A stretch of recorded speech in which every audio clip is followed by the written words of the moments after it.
Scene గారు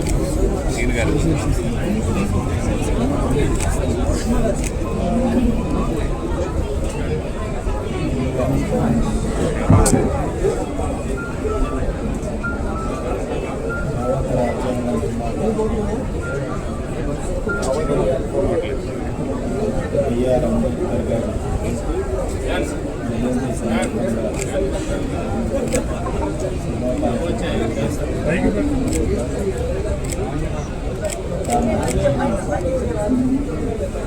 ఆశయాన్ని కొనసాగించడానికి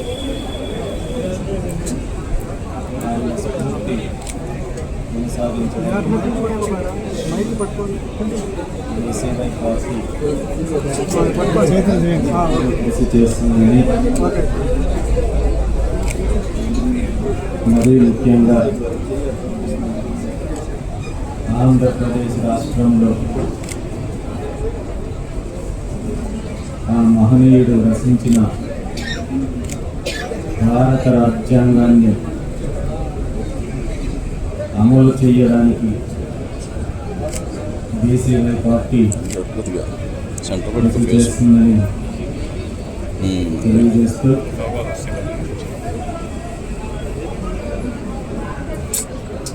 ప్రతిపక్షంలో ఉన్నప్పుడు ప్రస్తుత ముఖ్యమంత్రి చంద్రబాబు నాయుడు గారు బీసీలకు ఇచ్చిన హామీలను నెరవేర్చమని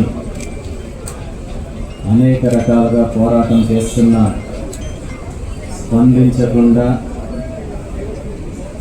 గతంలో లాగే మోసం చేసి వంచే ప్రయత్నం చేస్తున్నారు కాబట్టి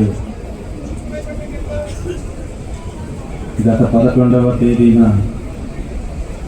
బీసీ ధర్మదీక్ష పేరుతో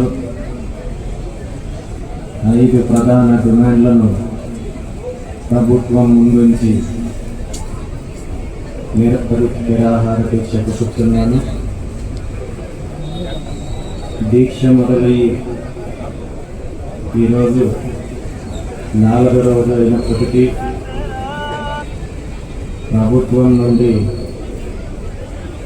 కనీస స్పందన లేదు. అదేవిధంగా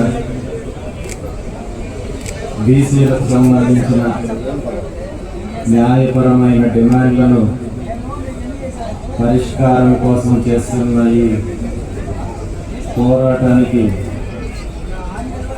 ప్రతిపక్షం అని చెప్పుకునే జగన్మోహన్ రెడ్డి గారు స్పందించలేదంటే ఈ 2 దోపిడీ కుటుంబ పార్టీలకు బీసీలపై ఉన్న చిత్తశుద్ధి ఏంటనేది ఈ రాష్ట్రంలో ఉన్న 3 కోట్ల మంది బీసీలు గమనిస్తున్నారు.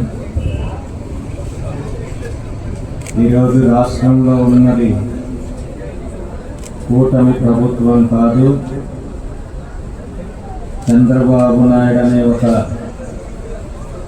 రాక్షసుడి పరిపాలనలో కొనసాగుతున్న కౌరవ ప్రభుత్వం అనేది స్పష్టంగా చెప్తున్నాను. చంద్రబాబు నాయుడు గారు తన రాజకీయ జీవితం అంతా ప్రజలను వంచి తప్పుడు హామీలు ఇచ్చి అధికారంలోకి వచ్చిన తర్వాత దోపిడీ చేసి రాష్ట్రాన్ని సర్వనాశనం చేయడం తప్ప ఆయన చేసేది ఏమీ లేదు. ఒక పక్క అమరావతికి కేంద్ర ప్రభుత్వం అనుమతి ఇచ్చిందని సంబరాలు చేసుకుంటూనే మరోవైపు అమరావతి పేరుతో పూర్తిగా అవినీతి చేస్తూ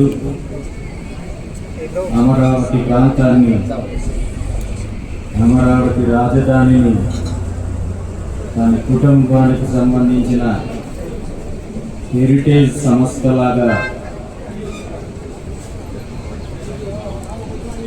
ఇక్కడ వ్యాపారం చేయడానికి ముఖ్యమంత్రి గారు కంకణం కట్టుకున్నారు.